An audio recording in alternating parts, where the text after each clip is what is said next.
त्रेता युग के काल में जाते हैं तो त्रेता के महानायक श्री राम से बढ़ के धनुर्धर कोई नहीं था।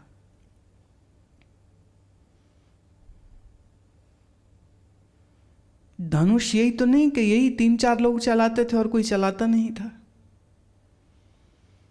पर इनके नाम जब लिए जाते हैं तो उसके पीछे कई कारणों में से एक कारण यह भी कि उनके बाण अपना लक्ष्य कभी भूलते नहीं थे, जो छोड़ा गया तो अपने लक्ष्य को बेधते थे, और खींचने वाले महाबली थे। उनके भुजाओं में, उनकी बाहों में बल था, शरीर का बल था, पर शरीर से भी अधिक उनके भीतर मन का बल था, शौर्य का बल था, वीरता का बल था, और अपने गुरु के आशीर्वाद का बल होता था।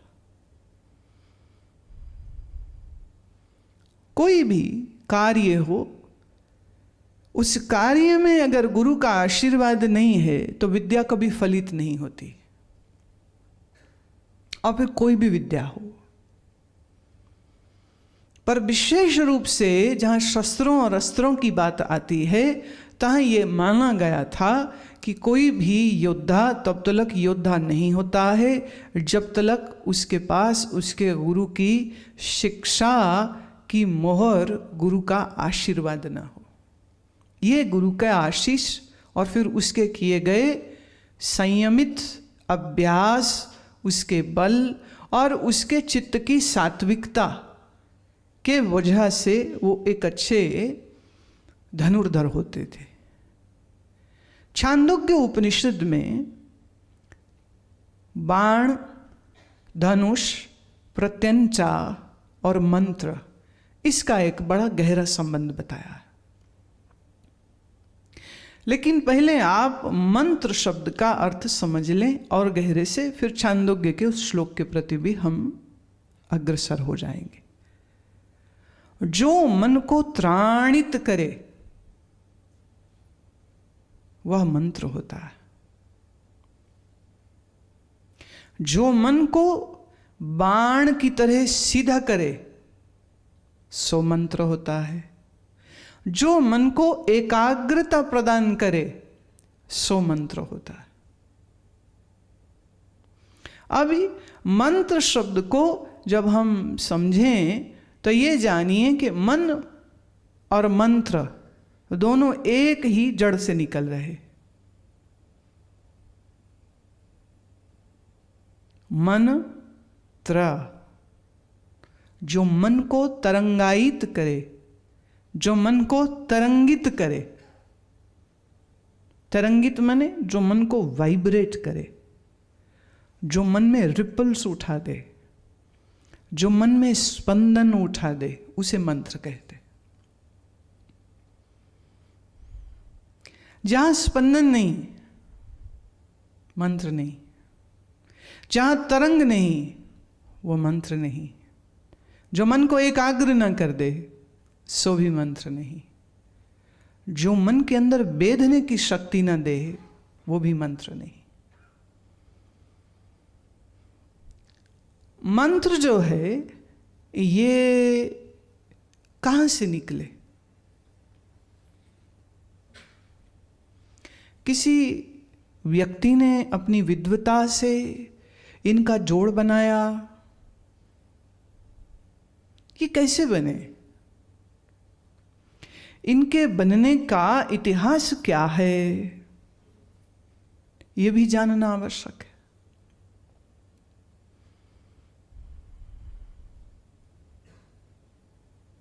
तो थोड़ा सा आपको सृष्टि के क्रम में मैं लेके चलती हूं।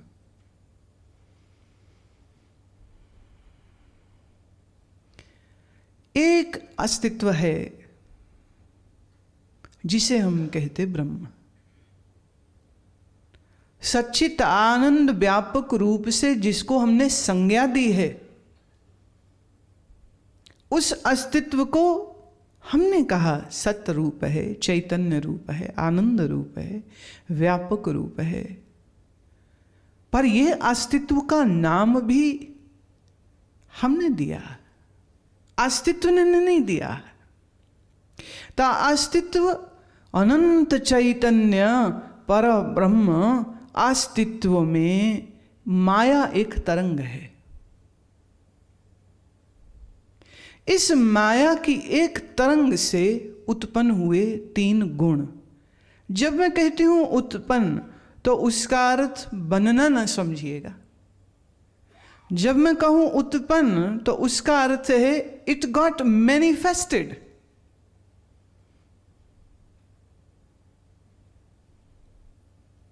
मैनिफेस्ट प्रकट होना,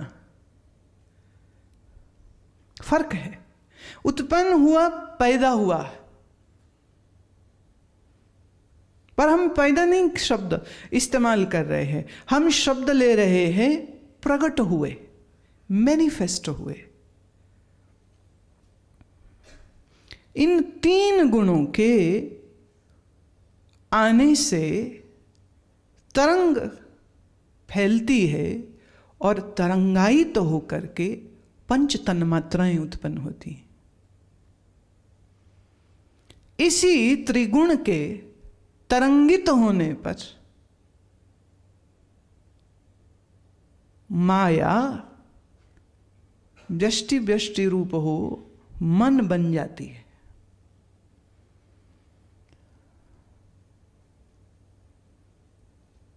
इसी माया से तरंगित हुई 5 तन्मात्रा बन जाती हैं। इन्हीं 5 तन्मात्राओं से 5 ज्ञान इंद्री बन जाती है। इन्हीं 5 ज्ञान इंद्री के साथ साथ पंचभूत बन जाते हैं। बन जाते मैं फिर कह दूं manifestation, not production, not creation. संसार ईश्वर की कृति नहीं है, संसार क्रियमान हो रहा है। It's happening, it's a continuity process है। ये ऐसा नहीं है कि एक किसी दिन हुआ और फिर एक किसी दिन खत्म हो जाएगा। It is changing, it is happening, it is getting manufactured every second.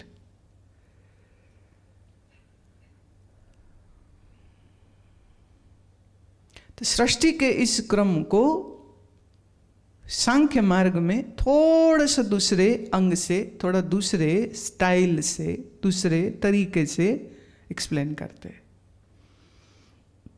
वो कहते हैं एक है पुरुष, एक है प्रकृति। पुरुष माने ईश्वर। पुरुष अर्थात स्त्री पुरुष वाला पुरुष नहीं है। यहां पुरुष शब्द का अर्थ है सगुण संपन्न ईश्वर। उस ईश्वर के साथ सनातनी प्रकृति है। पुरुष और प्रकृति 2। इसी पुरुष और प्रकृति को शैव मत ने कह दिया शिव और पार्वती हैं, और इसी को विष्णु के वैष्णवों ने कह दिया वो विष्णु और लक्ष्मी है। इसी को ब्रह्मा के लोगों ने कह दिया कि वो ब्रह्मा और सरस्वती हैं। नाम बदल रहे हैं, काम सबका एक ही है, एक ही सब हो रहा है, सब ही एक हो रहा है। तो आप पुरुष प्रकृति कहते हैं तो ये थोड़ा सा एब्स्ट्रैक्ट है और ज्यादा बेहतर है। शिव कहो तो विष्णु वाले कहेंगे अरे हमें क्या लेना देना, ये तो कुछ बात ही और हो रही। पर वो ये भूल जाते हैं जिसको हम पुरुष कह रहे हैं वो पुरुष ना कह के विष्णु कह दो, विष्णु ना कह के शिव कह दो, शिव ना कह के ब्रह्मा कह दो, और शिव विष्णु ब्रह्मा कुछ ना कहो और सिर्फ ईश्वर कह दो। तो ईश्वर शब्द ज्यादा सेक्युलर है, शायद अनबायस्ड। ईश्वर कौन है? जो सत्य है, सर्वज्ञ है, और उसी सर्वज्ञ ईश्वर के साथ साथ ही सनातन, सनातन माने never born and will never die, has not a beginning, will not have a the end, प्रकृति। तो पुरुष और प्रकृति के संयोग से, प्रकृति अपने आप कुछ नहीं कर सकती, जड़ है, पुरुष चैतन्य है, तो चैतन्य और जड़, और प्रकृति पूर्ण रूपेण जड़ नहीं है। ये एक अपने आप में सत्ता मानी गई है। पर इन दोनों के मिलने से उत्पन्न हुआ कौन? अहंकार। अहंकार से उत्पन्न हुआ महतत्व। महतत्व से उत्पन्न हुए पंच महाभूत। पंच महाभूत से उत्पन्न हुए पंचभूत, और पंचभूतों के साथ ही 5 तन्मात्राएं, 5 ज्ञानेंद्री, 5 कर्म इंद्री और मन बुद्धि चित्त अहंकार, ये सब उत्पन्न हुए। ये प्रकृति है।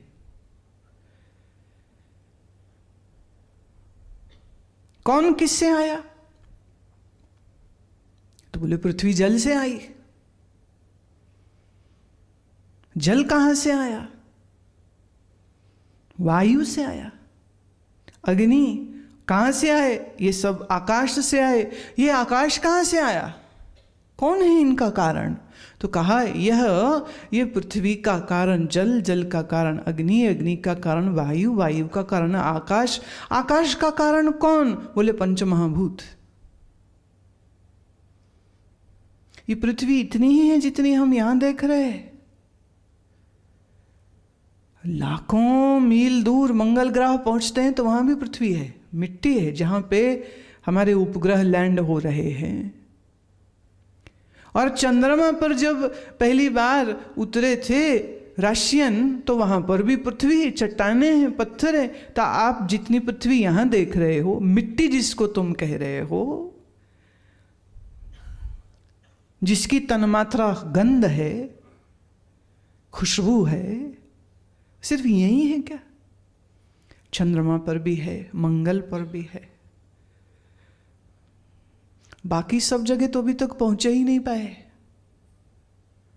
और कुछ ग्रह जो हैं वो अत्याधिक गर्म हैं, लगता है कि गैस के गोले हैं। जैसे एक समय तलक मंगल ग्रह के लिए कहते थे कि सूरज जैसा है तो दूर है, ये तो तपा हुआ है, पता नहीं क्या है, रहस्य है। ये सब रहस्यों को मनुष्य की बुद्धि विज्ञान और एस्ट्रोनॉमी के द्वारा थोड़ा समझने की चेष्टा कर रही है।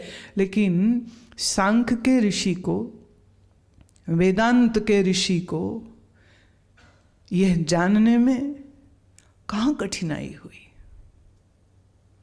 कितनी सूक्ष्म दृष्टि है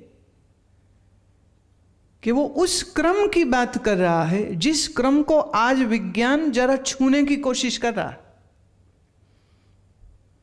तो ये पंचभूत पृथ्वी जल अग्नि वायु आकाश किससे हुए? तो कहा पंच महाभूतों से।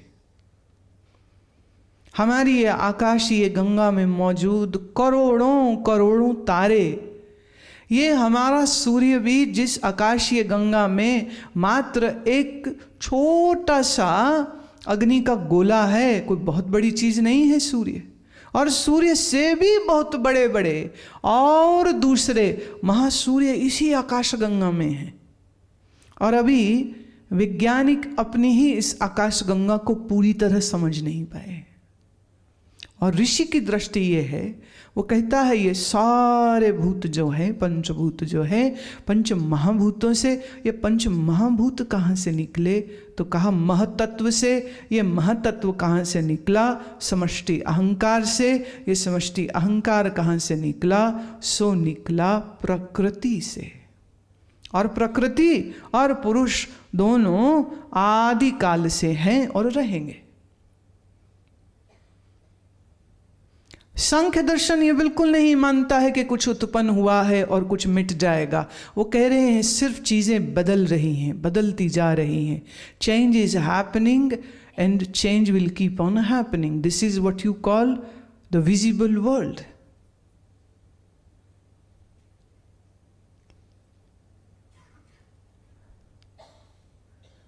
अब इस विस्तार को थोड़ा सा समेटते हैं। माया से निकला मन, माया से निकला। तो अगर हम माया को कहें समंदर, तो मन हुआ एक उसका छोटा सा बुलबुला। अरब की खाड़ी में जो समंदर है, उस समंदर में से अगर आप एक बूंद बाहर निकाल लें तो उस बूंद के अंदर जो जल की प्रॉपर्टी है वो वही जल की प्रॉपर्टी है जो पूरे सागर के जल की है। तो अगर माया को हम महासमंदर कहें तो मन, ये जो मन है तुम्हारा, ये मन उसी समंदर का एक बुलबुला है।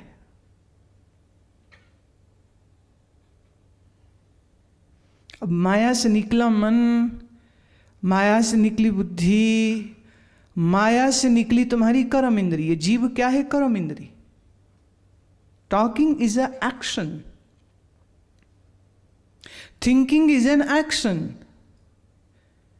सोचना हुआ मन में, बोलना हुआ जीभ में। तो अभी इस समय मैं इतना ही सिर्फ समझाना चाह रही हूं कि जिस प्रकृति से मन निकला उसी प्रकृति से जीभ निकली, उसी प्रकृति से शरीर निकला।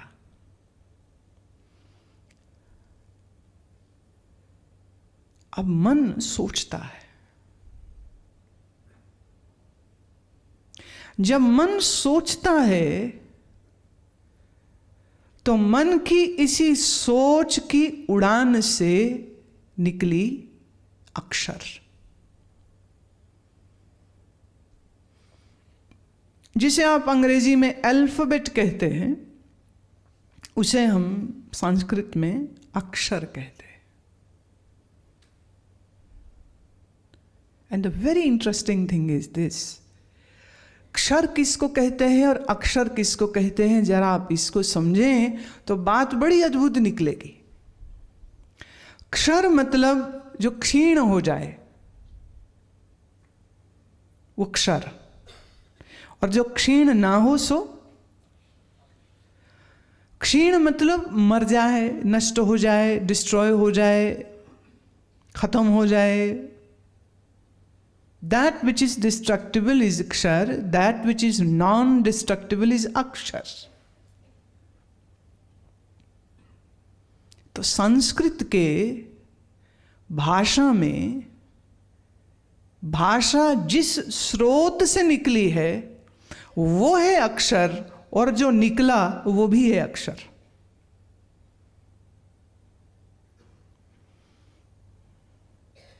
अक्षर, जगत क्षर हो जाता है, ब्रह्म अक्षर है। तो अक्षर ब्रह्म से अक्षर निकले हैं।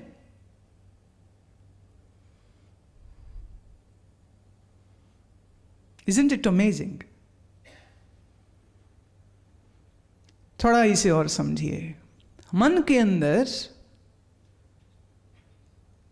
क्या है, या यूं कहो मन क्या है? विचार, भावना, स्मृति। अच्छा, भावना का कोई शरीर होता है? स्मृतियों का कोई शरीर होता है? स्मृतियों का कोई आकार होता है? विचार, अच्छे बुरे तमो सतो रजो गुणी विचार। विचार अपने आप में क्या है, या यूं कहे जिस मन में विचार उठे वो मन क्या है? मन ढूंढिए। जब आप शरीर में मन ढूंढने लगेंगे तो मुझे बताइए कहाँ मिलेगा? पैर में, सिर में, आंख में, नाक में, रीढ़ की हड्डी में मन कहाँ मिलेगा? इज माइंड ग्रॉस और इज माइंड सटल? क्या मन का कोई आकार है या मन निराकार है? क्या लगता आपको? अब जो निराकार है, उस निराकार की उत्पत्ति किससे हुई? माया कह लो। तो माया निराकार है कि आकार है? और माया किसकी तरंग है? सांख्य दर्शन कहता है प्रकृति की। तो फिर प्रकृति निराकार हुई कि आकार? प्रकृति भी निराकार। तो अच्छा, प्रकृति बिना पुरुष के काम नहीं कर सकती, तो पुरुष निराकार है कि आकार? निराकार ईश्वर से, निराकार प्रकृति से निराकार महतत्व से निराकार मन, और इस निराकार मन के अंदर उठी हुई तरंग को कहा अक्षर, और वो भी है निराकार। इसीलिए कहा अक्षर। जो कभी क्षरित नहीं होता है वह है अक्षर। अब हमारी इस अक्षर विज्ञान को अगर आप समझने की चेष्टा करेंगे तो हमारा मन बड़े अचंभे में आएगा, बड़े अचंभे में आएगा। अक्षरों के विज्ञान को मैं आपके लिए समझाऊंगी, लेकिन उस विज्ञान के साथ साथ अब थोड़ा सा पराविज्ञान को जोड़ेंगे। पहले ब्रह्म है अक्षर स्वरूप, अक्षर जो कभी क्षरित नहीं होता। संस्कृत भाषा की वर्णमाला में जो आते हैं उनको भी हम कहते हैं अक्षर। इन्हीं अक्षरों के जोड़ से बना मंत्र, अक्षरों के जोड़ से बना मंत्र। नाउ लेट्स सी, कोई ऋषि बैठे थे, उनके मन में आया चलो कुछ अक्षर जोड़ देते हैं ऐसे ही रैंडमली, हैं तो कुछ तो निकल ही आएगा उसमें से। क्या ऐसा हुआ? जी नहीं, बिल्कुल ऐसा नहीं हुआ। ऋषि किसको कहते हैं? थोड़ा इसे समझिए। ऋषि ऋत धातु से निकला। ऋत माने ज्ञान, ऋत माने देखना। तो ऋषि शब्द का क्या अर्थ हुआ? जो देखता है, जो देखता है। क्या देखता है? जो अक्षरों से सृजित, अक्षरों से बने मंत्र को देखता है। मंत्र का दृष्टा जो है उसको ऋषि कहते हैं। ऋषि कोई उपाधि नहीं कि जैसे डॉक्टरेट कर लिए तो सब पीएचडी हो गए, तो उनको भी डॉक्टर बोलते। कई बार ऐसा होता है ना, मेरे मिलने वाले कोई आए, मैंने उनसे कहा आप कौन हैं, अपना परिचय दीजिए। कहते I am doctor so and so. मैंने कहा आप किस चीज़ के डॉक्टर हैं? कहते जी किसी चीज़ के नहीं। मैंने कहा तो फिर डॉक्टर तो बोला। कहते नहीं नहीं नहीं, मैंने डॉक्टरेट की है, मैं इसलिए डॉक्टर। जीपी नहीं, फिजिशियन नहीं, सर्जन नहीं, मैं भाषा, फिलॉसफी, उस विषय में, फिजिक्स में, केमिस्ट्री में किया है, सो इसलिए मेरा। मैं कहा फिर तो कोई फ़ायदा ही नहीं है। हम सोचे डॉक्टर आए हैं तो कोई फ़ायदा होगा, अब तेरे इस भाषा ज्ञान की डॉक्टरेट को लेके हम क्या करेंगे। चलो आपके काम आती हो तो बड़ी अच्छी बात है, आप दूसरों के काम नहीं आने वाले। शरीर का जो डॉक्टर है तो दूसरों के काम आएगा, और जो सिर्फ भाषा का डॉक्टर है वो सिर्फ अपने काम आएगा। और फिर उस ज्ञान के बलबूते पर वो अपने आप को बुद्धिजीवी कहेगा, और जो बुद्धि बेच के जीविका कमाए उसे बुद्धिजीवी बोलते हैं। जो उसने सीखा है वो आगे किसी को सिखाएगा और वो सिखाने के पैसे ले लेगा, और ऐसे व्यक्तियों को हम बुद्धिजीवी बोलते हैं। हम तो सोचे आप हैं देह के doctor, but no problem, no issue. Rishi एक ऐसा टाइटल नहीं कि कोई गुरु अपने चेले को दे दे या कोई साधु अपने आप के साथ लगा ले कि मैं ऋषि हूं जी। आजकल ऋषि क्यों? कोई तो महर्षि है, महर्षि क्यों? कोई तो ब्रह्म ऋषि है, ब्रह्म ऋषि क्यों? कोई योग ऋषि है, योग ऋषि क्यों? एक तो ब्रह्मांड ऋषि भी है, पूरे ब्रह्मांड के ऋषि हैं हम। मैंने कहा भाई साहब आपने थोड़ा लंबा हाथ मार लिया। लोग तो खाली किसी एक एक चीज के थे, आप तो सारी चीज समेट करके अपने गले में उतार के बैठ गए हैं, सो तो उचित नहीं है। पर ये अहंकार को बड़ी पुष्टि देता है। तो ऋषि शब्द वो नहीं कि सारे चेले मिल करके तय करें और एक डिक्लेरेशन पास करें, आज से हम अपने गुरुजी को ऋषि बोलेंगे। कर सकते, ऐसा होता है, ऐसा चलता है, लेकिन दैट इज टेक्निकली इनकरेक्ट। शास्त्र कहता है जो दृष्टा है, जिसके पास ऐसी दिव्य दृष्टि है और उसी दिव्य दृष्टि से मंत्र अमूर्त से मूर्त होके उसके सामने प्रकट होते। अमूर्त मैंने बॉडी लेस, मूर्त मैंने with the body. From being body less and then to having a body, and that body is seen by this visionary, उसे ऋषि कहते। तो मंत्र के जो दृष्टा है उसको ऋषि कहते।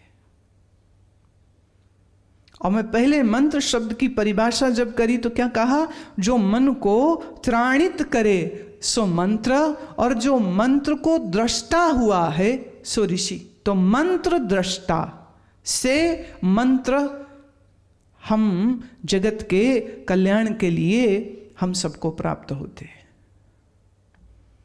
तो वेद के अनंत मंत्र है, 1000 नहीं, लाख नहीं, 3 लाख से अधिक मंत्र है।